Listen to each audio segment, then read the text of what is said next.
चाची जी उठो, दवाई ले लो। रख दे, अभी ले लूंगी। इस तरह मुस्कुराते हो तो बड़े सोने लगते हो। इस उम्र में सोनी तो मैं क्या ही लगूंगी, लेकिन हाँ, सब कुछ बहुत अच्छा लगने लगा है। दिल में ठंडक सी पै गई है। मैं सोच रही हूँ रंजू की सगाई हो जाए, मुकदमे का फैसला हो जाए, तो कुछ महीने के लिए अपनी बहन के पास स्विट्जरलैंड चली जाऊं। ये तो बड़ा अच्छा हो जाएगा चाची जी। डॉक्टर क्या गया है कि 2-1 दिन में चलने फिरने लग जाओगे। हाँ, खून में काफी हरकत शुरू हो गई है। मम्मा, खून की हरकत ही नहीं बल्कि तुम्हारा खून दौड़ने लगेगा ये न्यूज़ सुनकर। लिज आ रही है। Absolutely right. Oh, mamma, I'm so happy. जानती हो, तुम्हारी स्ट्रैटेजी और मेरी जिद काम कर गई। ओ किस तरह? ओ इस तरह भाभी कि मामा ने अतुल भैया को भेजा है लिज भाभी को लाने के लिए, और लिज भाभी तो आने को तैयार नहीं है। इसलिए मैंने वार्निंग भेज दी है, नो लिज भाभी, नो सगाई। पूरी फैमिली गैदरिंग के बगैर तुम्हें सगाई ही नहीं करूंगी। इंद्रजीत को पता है कि लिज आ रही है? मामा, वो उन्हें शक है, लेकिन तुम फिक्र मत करो। मैंने ऐसा इंतजाम किया है कि बाजी को कोई ऑब्जेक्शन नहीं होगी। मतलब कि बोल। मामा, लिज भाभी और रंजीत भैया यहाँ आकर होटल में रुकेंगे। सवाल ही पैदा नहीं होता। मामा प्लीज, बाजी को सिर्फ इस बात से एतराज है कि लिज भाभी इस घर में एंटर ना हो। तो अरे तो क्या, वो दोनों यहाँ आएंगे और होटल में रुकेंगे, और सगाई की रस्म और मुकदमे का फैसला खत्म होने के बाद वो वापस अमेरिका लौट जाएंगे। नहीं, वो इसी घर में रहेंगे, घर के उस पोर्शन में जो मेरा होगा। मामा प्लीज, आप बंटवारे की बात को भूल जाइए। नहीं भूल सकती। मैंने तेरी जिद मानी थी कि तेरी शादी दिनेश के साथ हो। मैं भी अपनी जिद पर अटल हूं कि लिज इसी घर में रहेगी, मेरे पास, घर के उस हिस्से में जो मेरा होगा। इस घर का बंटवारा तो होगा ही।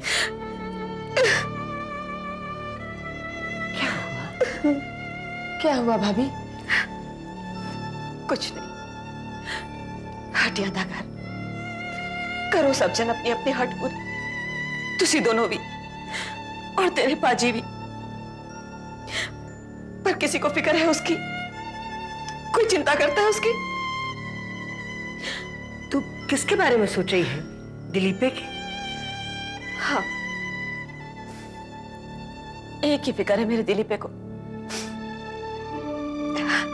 कि रंजू की सगाई में चंचल कोई मुसीबत ना खड़ी कर दे, और उसका पीछा करते करते अकेला ही जलंधर चला गया। अकेले ही चला गया मेरा पुत्र चाची।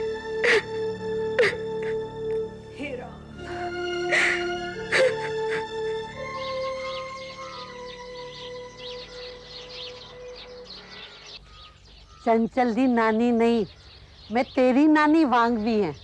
पहले 2 टुकड़े रोटी खा, ठंडा पानी पी, फिर जो पूछना है पूछ लेना। ठीक है बड़ी बीजी, अगर आप जिद करती हैं तो ऐसा ही सही। मेरे हाथ की बनी बाकी की रोटी और सरसों का साग तुम दोनों भाई कितने शौक से खाते थे। दोनों भाई? भाइयों जैसे ही तो थे तुम दोनों, तू और चंचल। याद है बचपन में लुधियाना से मुझे मिलने तुम दोनों जलंधर आते थे। इतनी अच्छी जोड़ी थी, आंखें थकती ही नहीं थी तुम्हें देखकर। पर बेटा, अब तो इन आंखों की ज्योति भी जाती रही।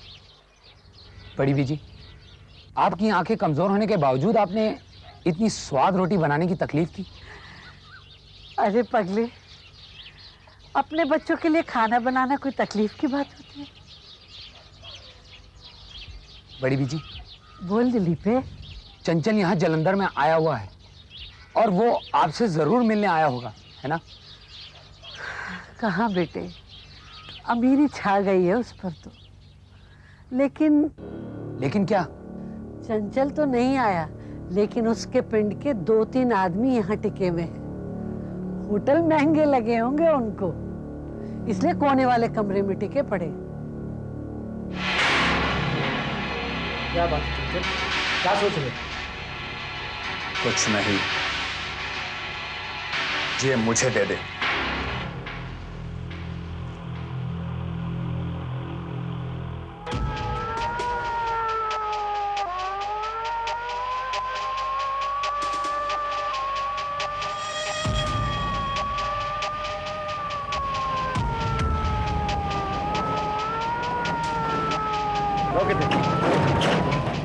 आइए जनाब, आइए।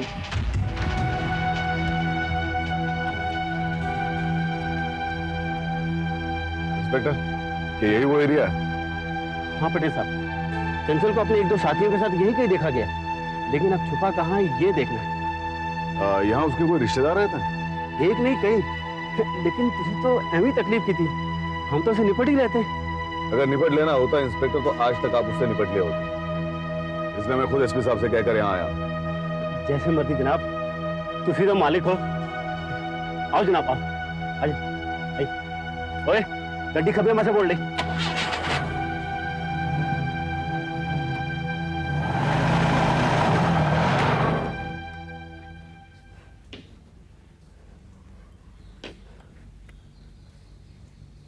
वाहेगुरु वाहेगुरु वाहेगुरु।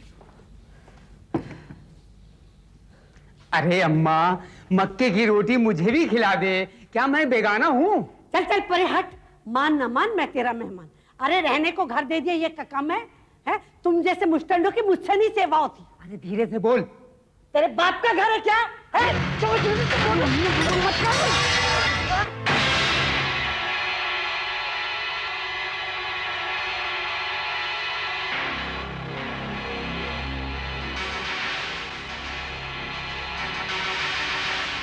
Not surprised.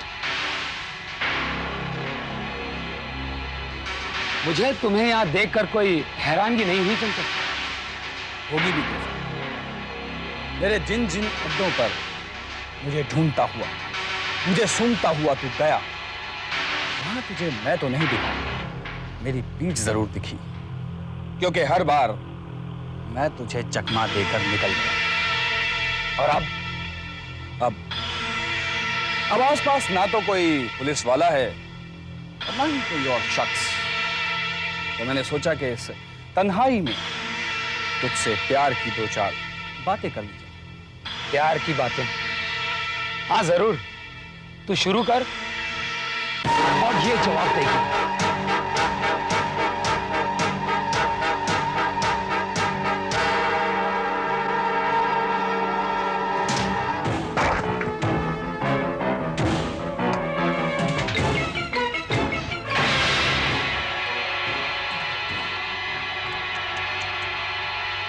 समझ में नहीं आता कि तेरी बहादुरी की तारीफ करूं कि तू अकेला मुझे पकड़ने के लिए निकल पड़ा, या तेरी इस बेवकूफी पर तरस खाऊं।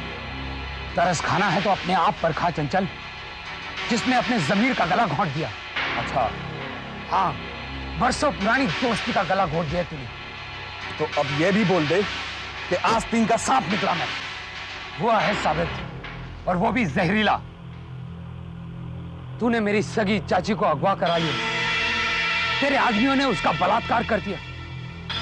तूने और तेरी उस 2 टके की औरत ने अपने ही आदमी का कत्ल कर दिया, और उसकी साजिश में तूने अतुल चाचा को फंसाने की कोशिश की। और तो और तूने पापा को भी। आगे बोल, आगे बोल।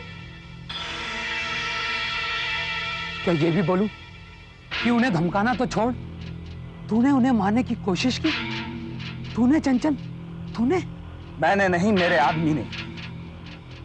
उसे इंस्ट्रक्शन तो सिर्फ तुम्हारे पापा को धमकाने की दी गई, लेकिन हाँ, अगर तुम्हारे पापा ने अदालत में वो बयान ना दिया जो हम चाहते हैं, तो तुम्हारी दादी, मेरा मतलब है कि तुम्हारे पापा की चाची, उसे जान से हाथ धोने पड़े। तेरी ये हिम्मत चंचल! आवाज धीमी रख दिली पे। जरा सोच, अगर हमारी ख्वाहिश के मुताबिक तेरे पापा अदालत में बयान देंगे तो इसमें तेरा भी खासा फायदा है। क्योंकि तू भी। मुझे तेरी कोई दलील नहीं सुननी। और याद रख, अगर मेरी बड़ी चाची को कुछ हो गया ना, तो मैं तेरा खून पी जाऊंगा। मेरा खून पिएगा तू? मेरा खून पिएगा? ये क्या हो रहा है? ये तो चंचल की आवाज है। अरे अम्मा, तुम्हें तो आंख से कम दिखता है, मगर कान की बहुत तेज हो। तुमको ये नहीं मालूम कि तुम्हारा नवासा चंचल मेरे साथ इसी घर में छुपा हुआ है। अच्छा, हाँ। तो ये बात है। अब ये बताओ कि तुम कौन हो? शमशेर सिंह, क्यों चिल्ला रहा है अंदर?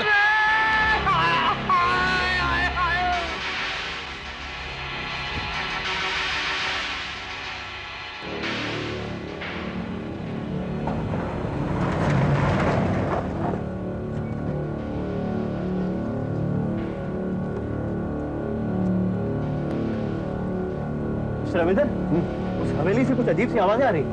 अच्छा, यस। ओह, दिलीप और चंचल, चलिए आइए।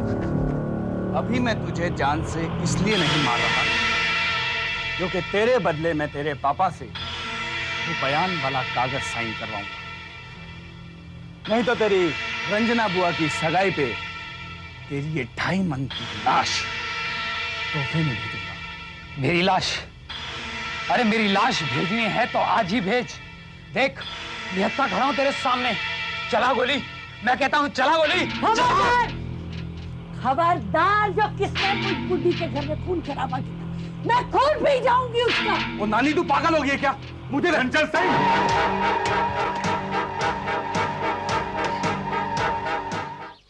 रविंद्र, तुमने और दिलीप ने बड़ी हिम्मत दिखाई। उसने जोश के साथ और तुमने सूझबूझ के साथ। अच्छा हुआ, उससे सड़िया चंचल जेल में बंद है, अब सब ठीक हो जाएगा। जी आंटी जी,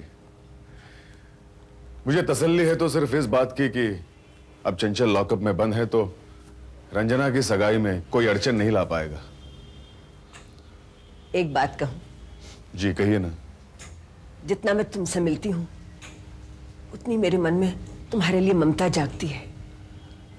सच रविंद्र, अगर रंजू की खुशी ना होती तो तुम्हें अपना दामाद बनाकर जो खुशी मुझे मिलती, वो शायद किसी को नहीं मिलती। Sorry aunty, that chapter is over. मैं जानता हूं कि आप अपने आप को खामखा गिल्टी महसूस करती हैं कि मुझे भरोसा दिलाने के बाद आपको पीछे हटना पड़ा। But aunty, I suppose whatever happens for the best. कैसे? मेरे तलाक का मामला कुछ दूसरे ही मोड़ ले रहा है आंटी। क्या मतलब?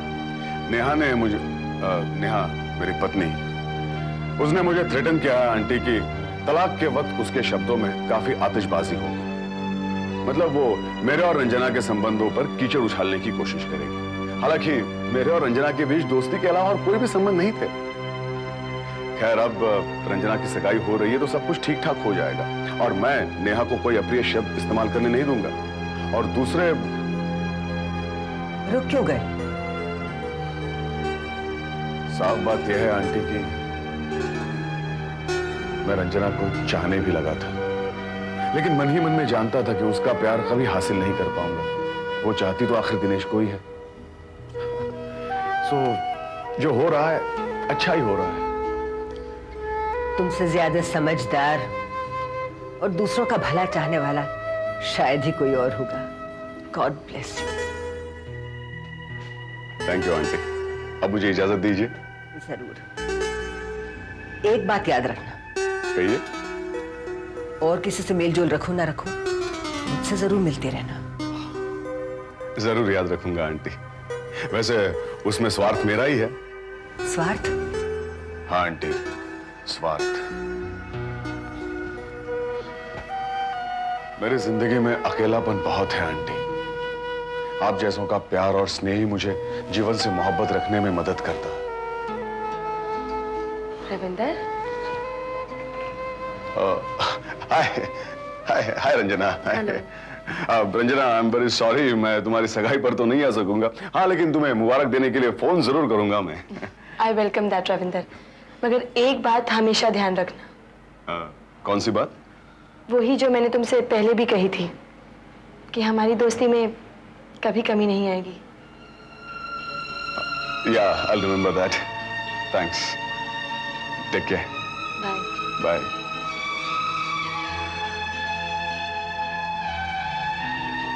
आंटी जी, मैं चलता हूँ।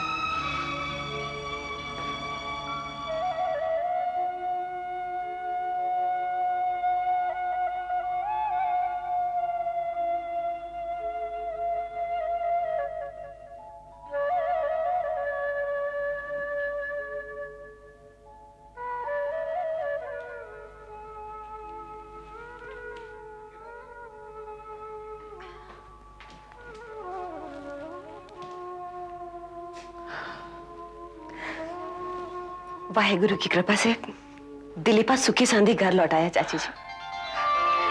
अब तो सच्चे पातशाह से एक ही प्रार्थना है कि वो शुभ दिन जल्दी आए जब दिनेश और रंजना एक दूसरे को अंगूठी पहनाए। वो दिन भी दूर नहीं है, लेकिन वाहेगुरु से ये प्रार्थना कर कि वो रंजीते को, लिज को शुद्ध मति देवे, ताकि वो होटल में ना रहकर अपने घर में रहें, पूरा परिवार एक साथ खुशियां मनाए। हेलो, हाँ रंजीते बोल। हाँ देनिया, रंजीते दा फोन। हाँ जीवन जो गया बोल। हाँ चाची। क्यों होया चाची जी? एकदम फोन कट गया।